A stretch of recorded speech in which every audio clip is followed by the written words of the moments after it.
All right. Cheers, mate. And welcome and good day, everyone. Just a personal note.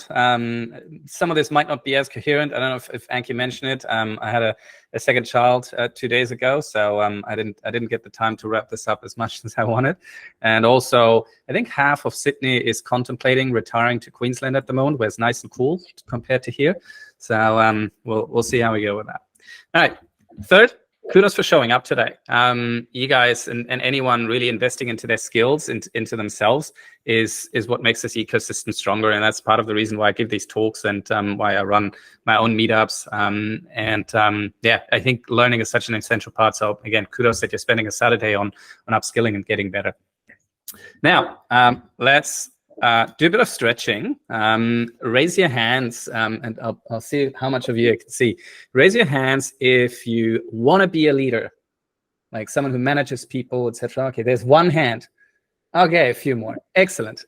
And now raise your hand if you are a leader already. Do we have any people managers in the room? Yeah, okay, I can see a couple in the back. Cool. Now, for the people who are leaders, since in the back mostly, people might not be able to see that, but if you can raise your hand again, if you're feeling as a leader a little bit stressed, a little bit overwhelmed at times. Do you get that? No? Oh, yeah, okay. Excellent. And has anyone who is a leader, or was a leader, of not being a leader anymore because it's just getting too much sometimes? Yeah, okay, great. Cool. So yes, as per the announcement, it's not always as glamorous as it seems, right? And let's talk about some of the obstacles that you're actually facing, which I feel like aren't getting talked about enough. I see a lot of leaders in tech just getting thrown into the deep end, and somehow we're like, hold on, this isn't what I expected. And there's actually reasons for it, and all it means is we need a little bit of extra support, but we'll get there. So why am I talking about it, and who the hell am I anyway? Look, I've spent 15 years in the tech industry, including at companies like Google and Atlassian and a bunch of others that you might recognize. I started as an engineer, as I actually studied computer science and built Android apps, iOS apps, bit of Node. Absolutely love Flutter. I think it's like the best thing ever. I founded a couple of companies myself. I spent almost 10 years of those as a former leader, managing people, building companies, executive positions, etc. And I've led both engineering as well as product design and strategy teams in APAC and in Europe. And here's sort of what I managed to do as a leader. And I'll tell you in a second, that was not first go. And there's a lot of mistakes that happened in the meanwhile. But I managed to launch products that actually generated over $100 million. I managed to lead teams through 6 weeks of them not getting paid, like employees not getting paid, without losing anyone. Can't recommend that experience to anyone, and not necessarily a skill that by itself I think is particularly valuable. And I then had to let the whole department go after they weren't getting paid for 6 weeks. So that was great. Happy to share more later. But there was obviously a whole process involved of keeping the team happy and healthy and still being friends with a lot of people after an experience like that. The teams I led generally have been sort of the most engaged in the organization, especially the ones I inherited, I sort of transformed.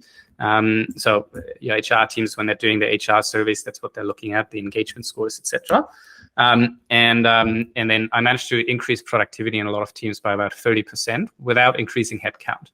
And a bunch of the people that I've led have become leaders in their own right.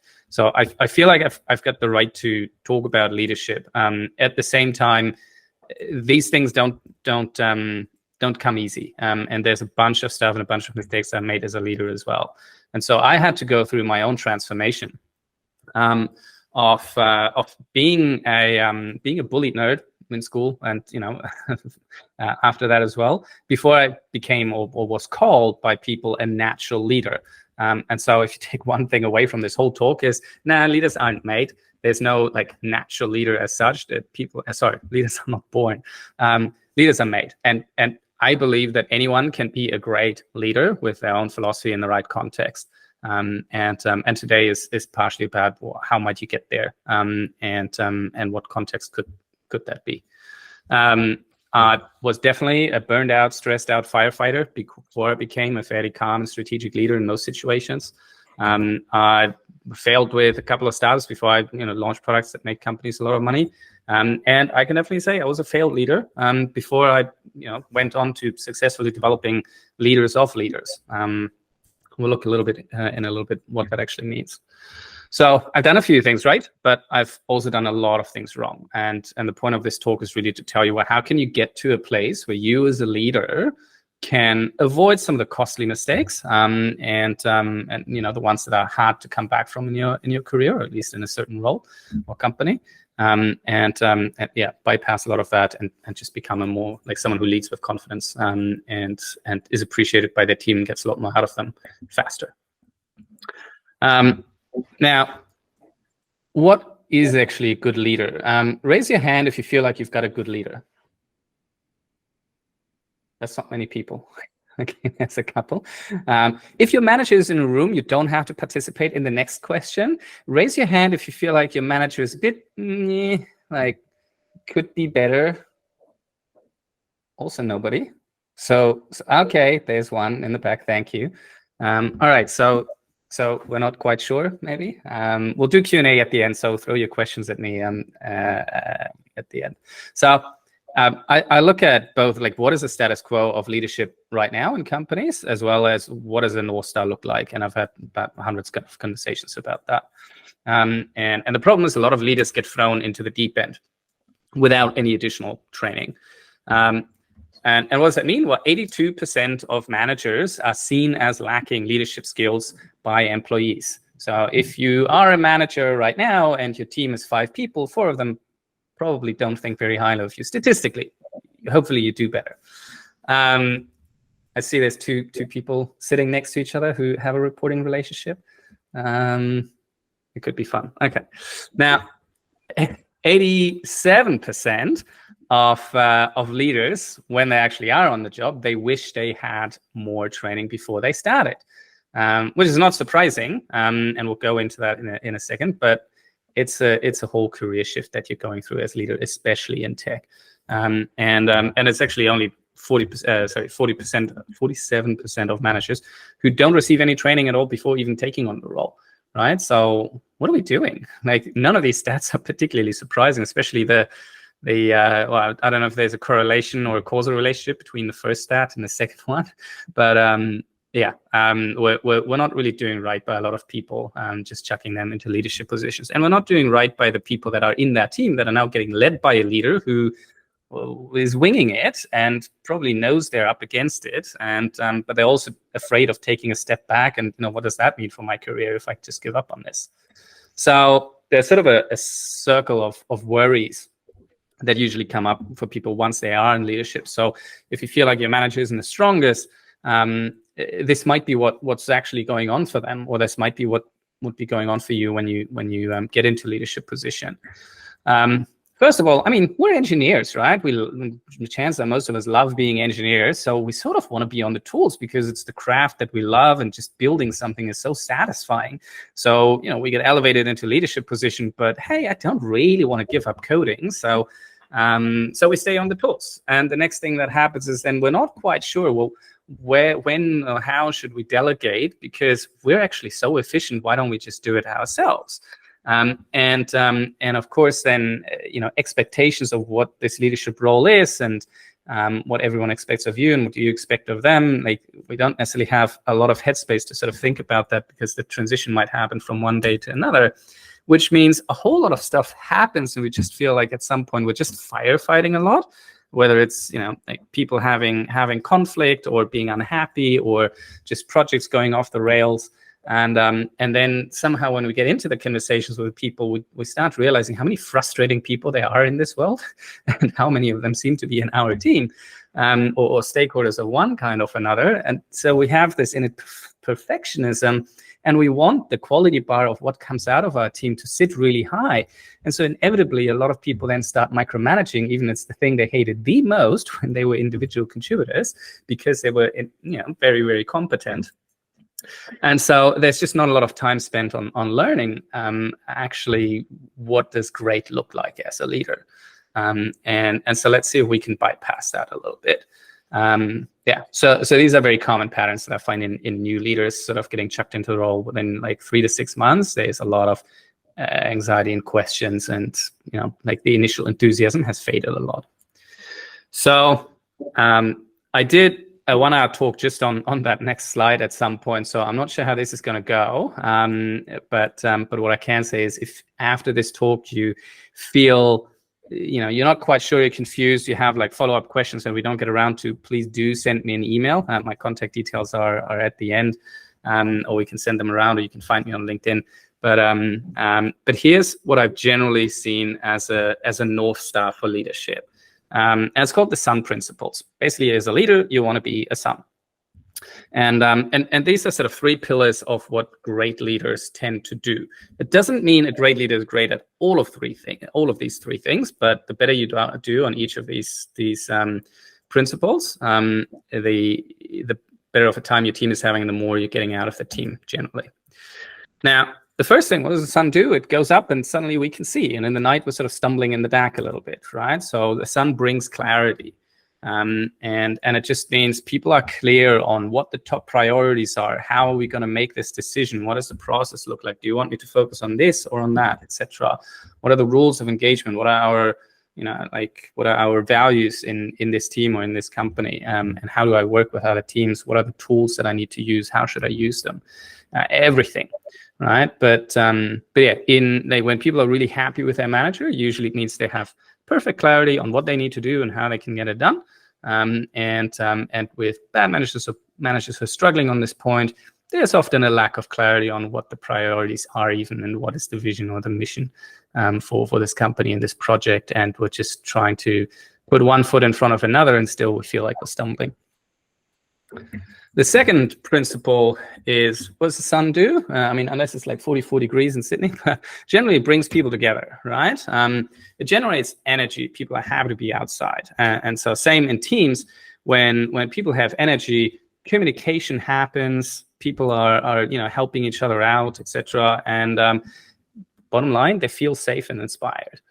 And so this really means people have psychological safety, so they feel safe to be vulnerable, to talk about mistakes, to raise questions, to raise concerns, but also they want to help each other, and they feel motivated, and they feel like the team is making progress and momentum, and just being here in this team means good things will happen to them. That's what generating energy is all about.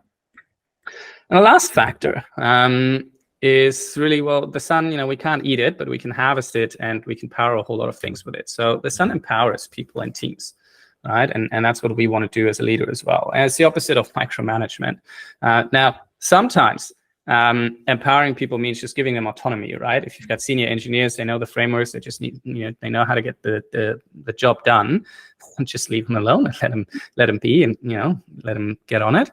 But sometimes it means, with junior people, or if people are doing something that they haven't done before, giving them the skills, right, and teaching them, and making sure they are set up for success. So it's asking the question, what do they need?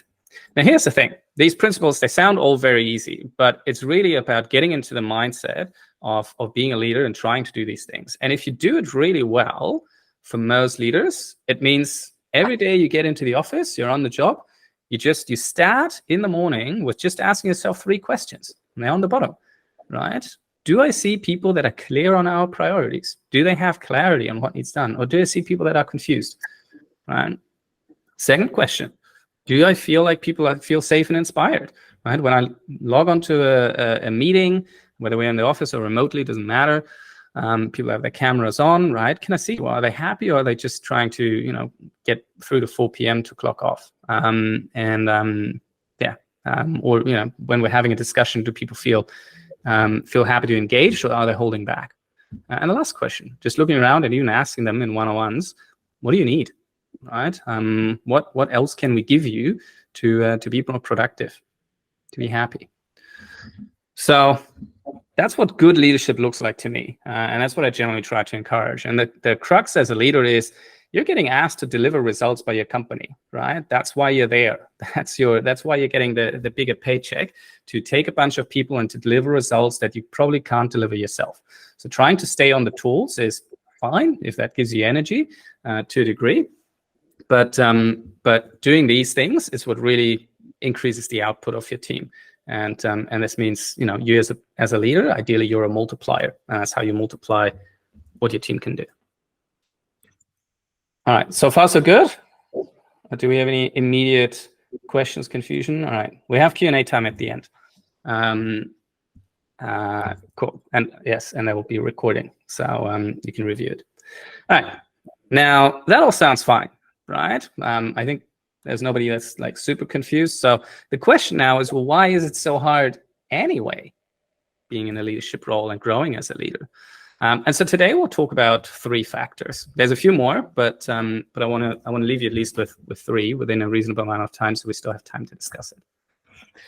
The gap, which means the skill gap between where you are as an individual contributor and where you need to be as a leader, is really large for engineers. There's a double load of multiple skills you actually have to maintain and learn about, and then the time it takes to actually get to good. Let's break that down. What do I mean with gap? Basically, the skills and traits and everything you need to be a good engineer and what you need to be a good leader, the Venn diagram overlap is tiny, right? There's some basics like being on time and not swearing at people all that much. I mean, we are in Australia, but probably shouldn't call them names and these things, but it's basics. And the other thing that you really need, and that's why it's in the middle here, is curiosity, right? And I haven't talked to an engineer in a long time who isn't a curious individual, who doesn't love poking things and figuring things out, and it sort of fits what we do. Right. So if you have that curiosity and you bring it to work, you can be a great leader, no doubt in my mind. And actually no doubt in the science as well. And you can be a really inclusive leader as well, leading a diverse team. You just need to know how to harness that curiosity. But this is what the day-to-day looks like, right? As engineers, we code, we debug, we think about the architecture, we test, we deploy, we take care of infrastructure security. And I mean, it's been probably a couple of years since I last put hand to code. There's probably a whole lot more. But as leaders, none of that matters, right? As leaders, we're trying to motivate and influence people. We're trying to resolve conflicts inside our team and with other teams. We're distributing workloads and making sure that everyone is sort of fine and feels treated fairly. We have to give feedback sometimes, and hey, we're receiving a whole lot of feedback, and we have to hire, and especially for the last year or two, we have to let go people, which is really hard, and that can really get to a lot of people. We have to have salary discussions, and the greatest fun is when people start having salary discussions while people are getting let go and don't understand how that they might not get the outcome they're looking for there. So yeah, it's hard, and it's a completely different skill set, because what you're trying to do as an individual contributor is you're trying to solve tech problems, right? And you're getting hired, and you're getting appreciated, and you get all the feedback loops to tell you that you're pretty good at that. So why wouldn't you be a good leader? Well, because being a leader means most of the time you solve people problems, and unfortunately, people don't work like code. It's really annoying. Like, if at least we had like static typing for people when it comes to emotions or whatever, it'd be really good. But unfortunately, they're all over the place. Now,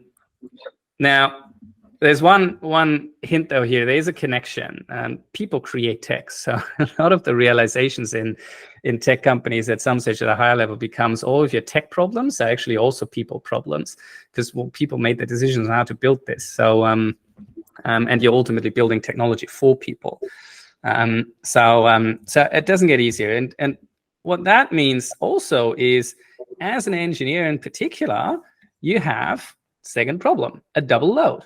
Right? There's no CTO today who can get away with not knowing anything about cloud and AI and maybe crypto or a whole bunch of other stuff.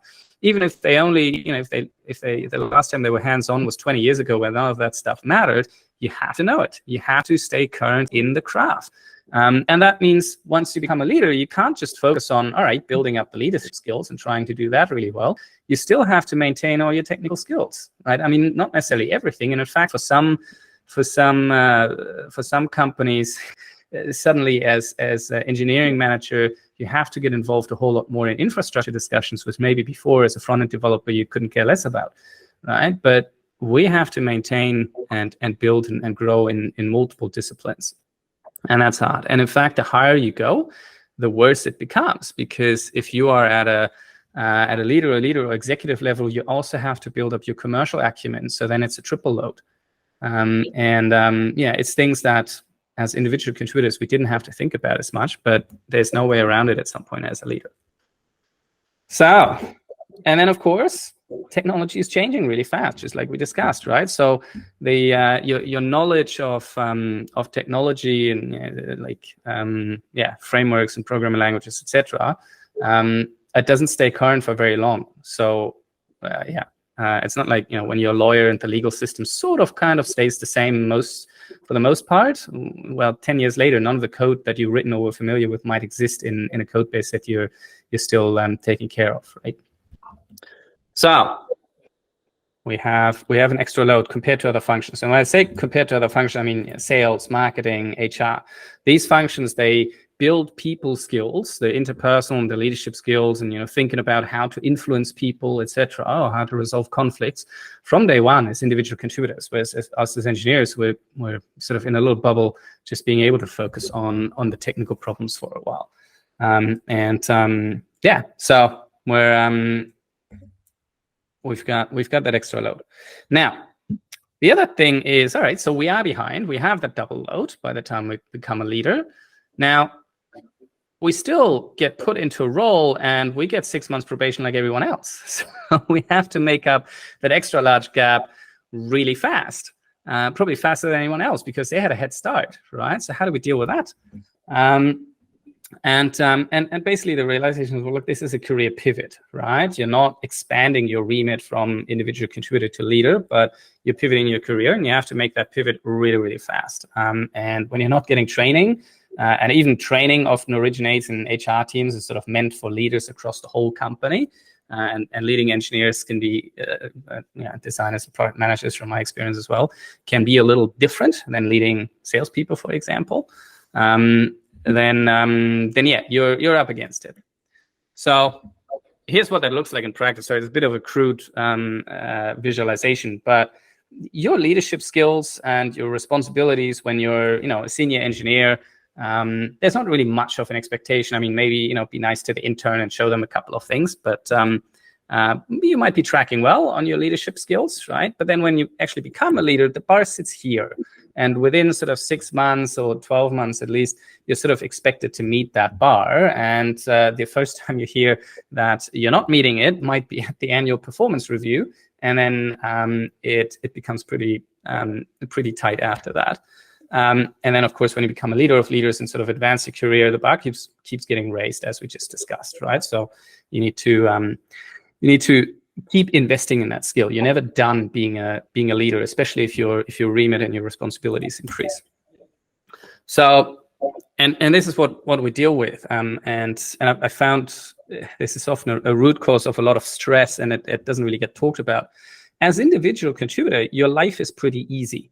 You've got one manager who is God, if you like, and they tell you what to do. And if you do well, then it's fine. However, once you become a leader, you think, great, finally, I can tell people what to do. And in fact, it's all of these people telling you what they expect of you and what they want you to do. It's your new manager, it's your peers, and it's your whole team telling you, well, this is what I would like, and this is how I think we should do it. And so, of course, all of these expectations, if you're surprised by that, and if you're not equipped to deal with all of that and to sort out what has priority and what doesn't, then it becomes really, really stressful. And so I figured I'd give you a glimpse as well on what the journey ahead looks like. So as individual contributor, again, you just focus on your craft, and you might have meetings. You might, be able to showcase and practice leadership skills in certain situations, but mostly it's your craft and just being a good engineer. And as a leader, where you have your own team, well, suddenly you need to develop a skill of developing other people in their craft while you are developing your craft, your new craft of leadership. And delegating, giving and receiving feedback, managing expectations, changing how your function or your team works and how it interacts with other teams. working on the team culture and making sure people feel safe and engaged, hiring and retaining talent, thinking about, well, how does hybrid or remote work for us, or do we just want to be an in-office company, etc.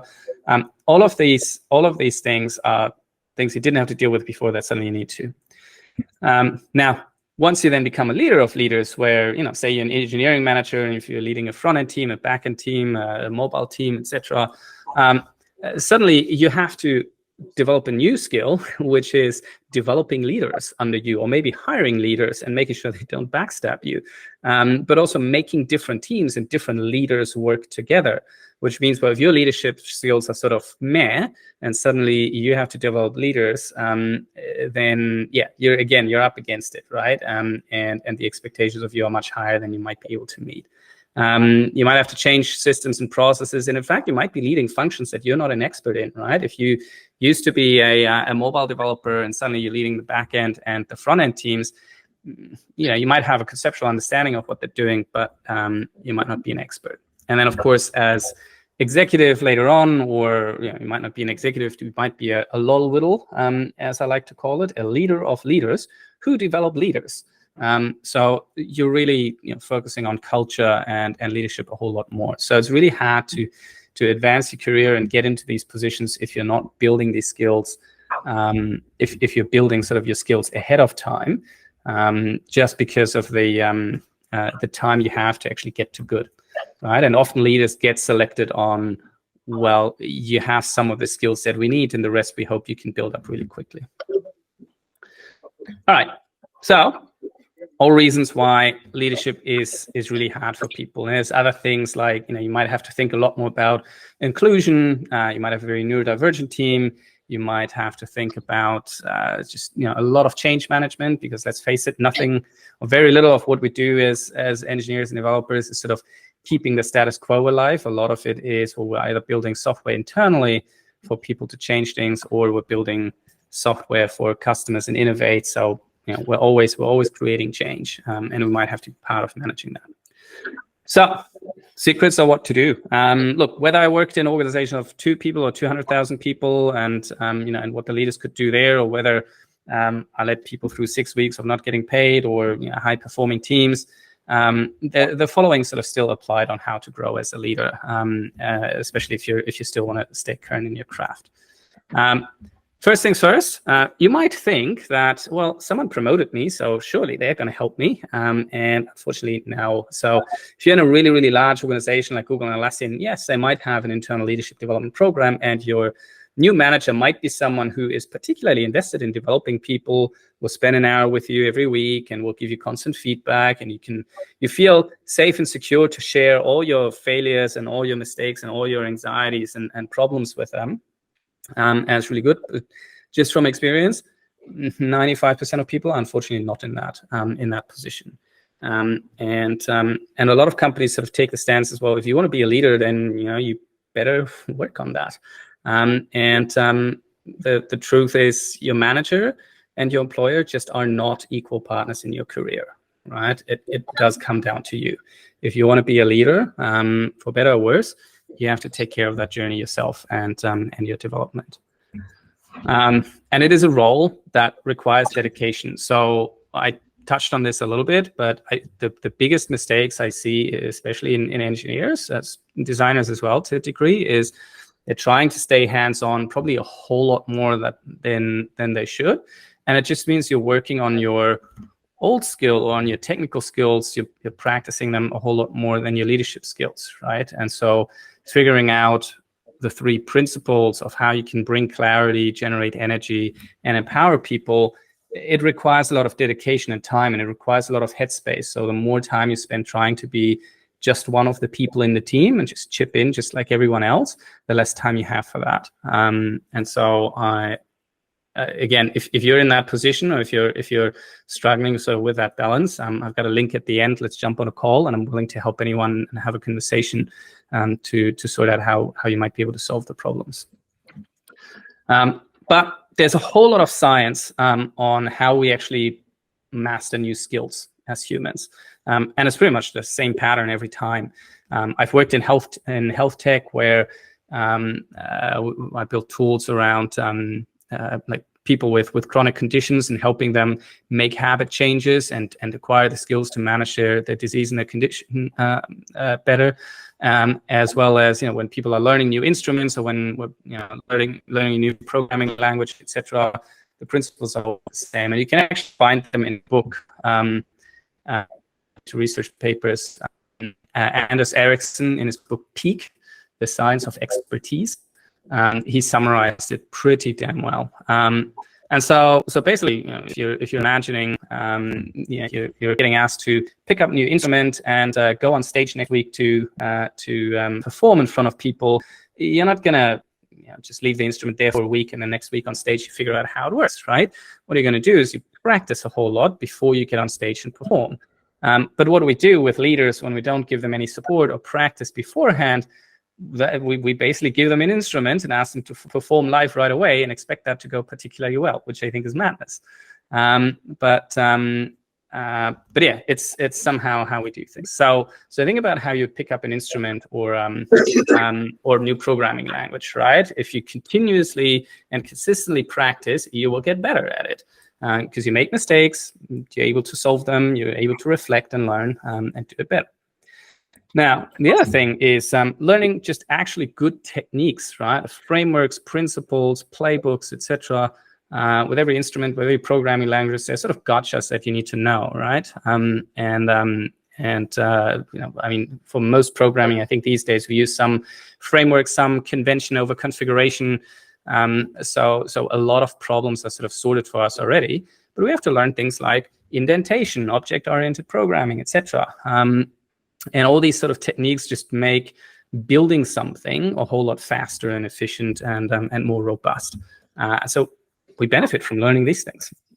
And the last thing is, well, it helps if we actually have a goal and create feedback loops for us around it, right? If we want to build an app, we don't just build it and then throw the code into compiler and release it to the App Store, but we test it a little bit. We might give it to a friend to sort of poke around inside companies. We have, the QA team maybe, and so there's a whole lot of testing, a whole lot of feedback loops that tell us, yes, this is going well or this is not going well before we do something. But somehow with a lot of people in leadership, we don't have that, and so that's pretty disappointing. And a lot of companies claim, well, we do an annual or maybe even a quarterly development day. But again, if you're learning an instrument or a programming language and you spend 1 day a quarter on like practicing, how well are you going to perform after 2 or 3 months before the next quarterly development day?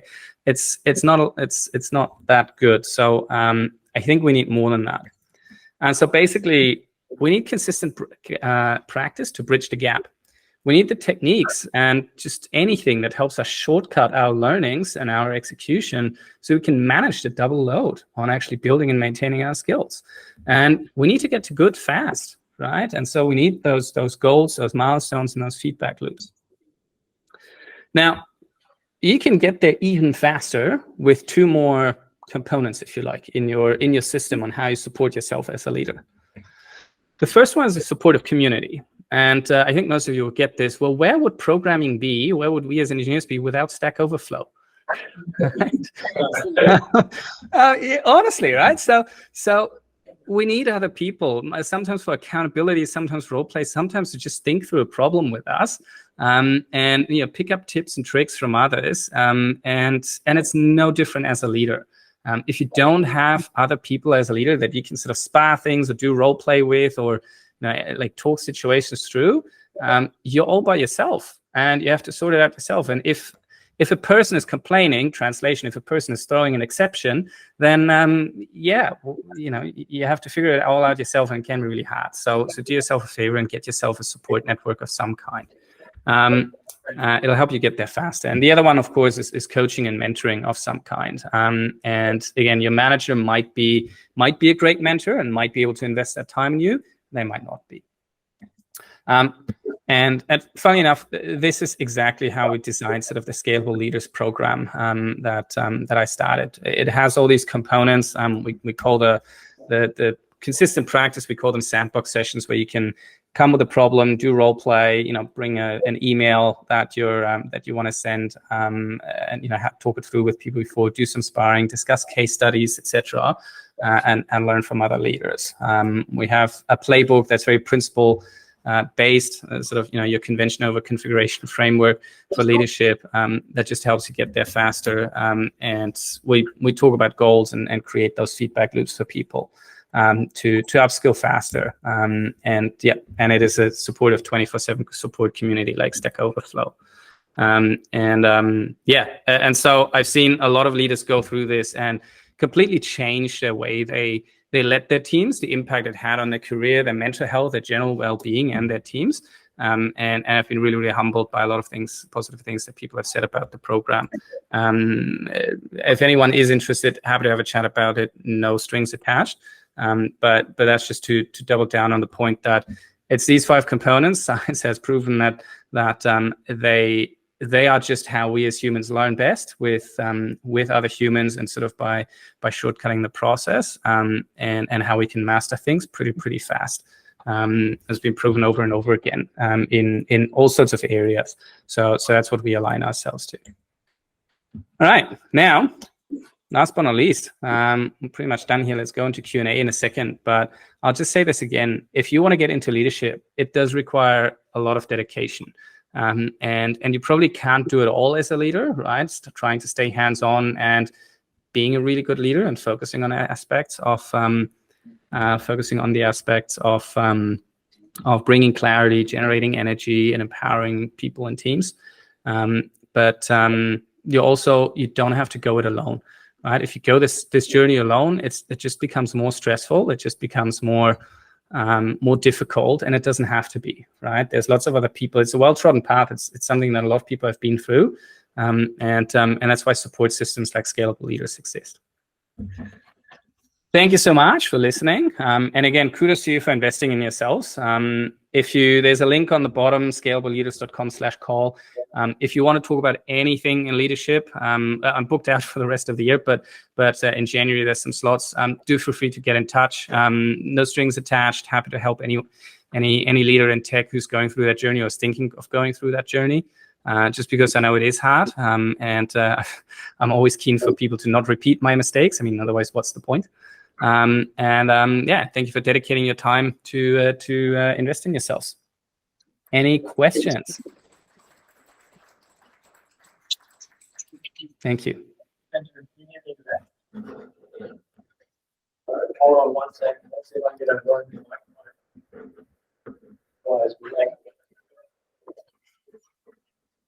Just give me 1 minute, Benjamin. No worries.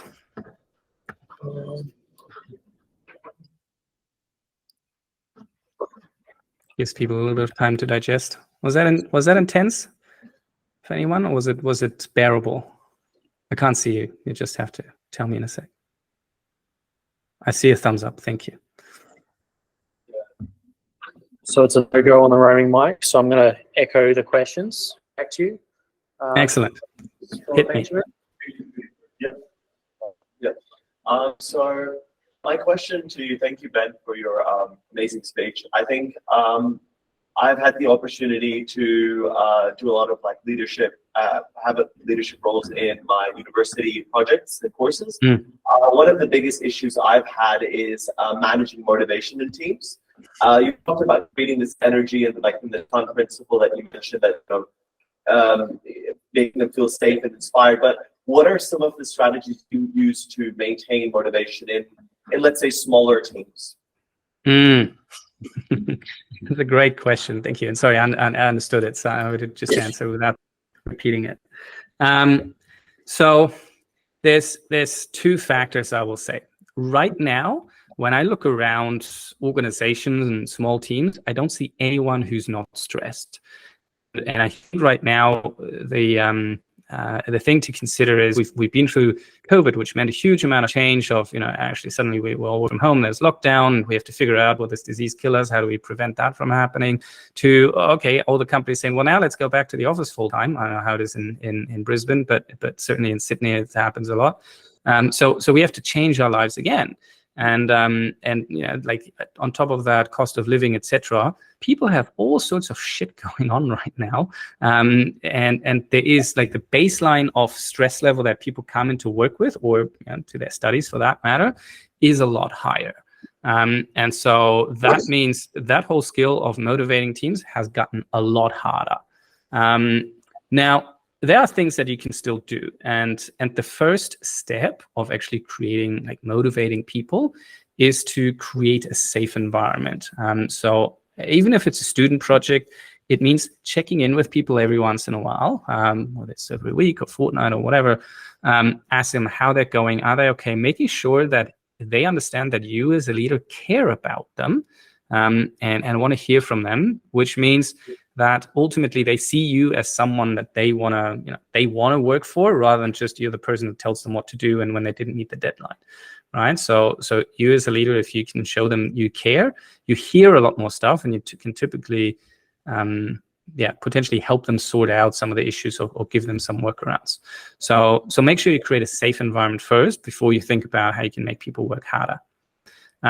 Now, the interesting thing about these principles is they sort of work in that order. You can't really motivate people if they are not clear on what they're working towards, and what good things are going to happen to them if they even do work hard. Even at companies where you get a paycheck, well, that's hopefully not going to disappear if you only put in 90% of your energy. But yeah, you have to create clarity first, making sure that people understand the vision of the project, and how it's going to benefit everyone, and of course understanding their personal motivation first. So unfortunately, I'm going to give you a little bit of a non-answer, which is there's not one thing that's going to work for every person, but the more you get to know them and understand why did they join this project in the first place, right? Is it just so they have something on their CV to show for, or is it like, no, they want to do this thing because they want to build a skill that they don't otherwise in their studies get to build, right? These sort of things. And then you know what you have to work with, how you can motivate that individual, rather than just the team as a whole. Can do all sorts of stuff, of course, like giving very motivational speeches. But if people aren't clear, and if you're not talking about the thing that actually motivates them, it's all a little bit for naught. I hope that gives you a little bit of an idea. But again, happy to jump on a call and to discuss the specific team and issues there. Great. Time for 2 more questions. 2 more? Yes. I'm wondering whether this towards line managers versus technical leads who are still kind of in a really good position, but that kind of line management is a kind of focus. I couldn't hear that. No, I couldn't hear that at all. I need a quick repeat. Was this talk geared towards more line managers or tech leads? People management, right? But here's the crux: you can be a leader without having any people like management responsibilities. So even sort of a secret that's not really talked about much, but even if you are a tech leader, as in your responsibility just to come up with an architecture to make sure the company doesn't develop software, doesn't develop itself into a corner and has to sort of do a whole bunch of rework. Or that the system scales, etc. If that is your sole responsibility, you still need to convince people to go one direction as opposed to another. You still need to create clarity. You still need to generate energy and make sure people get there faster and actually want to follow a certain approach. And you need to empower them potentially with documentation or with knowledge so that they can actually execute that pathway. So yes, the talk was geared more towards the people management side of things as opposed to just technical leadership as such, but the Venn diagram overlap between those two things is actually very, very large, if that makes sense. You might just not have salary discussions, but a lot of other things still apply. Cool. Last question. All right, we'll wrap up there. Thanks, Benjamin. One more clap for Benjamin. Thank you so much. I really appreciate it. Don't hesitate to get in touch. Reach out if I can help with anything. Otherwise, enjoy the rest of your day in cool and frosty Brisbane at only 28 degrees.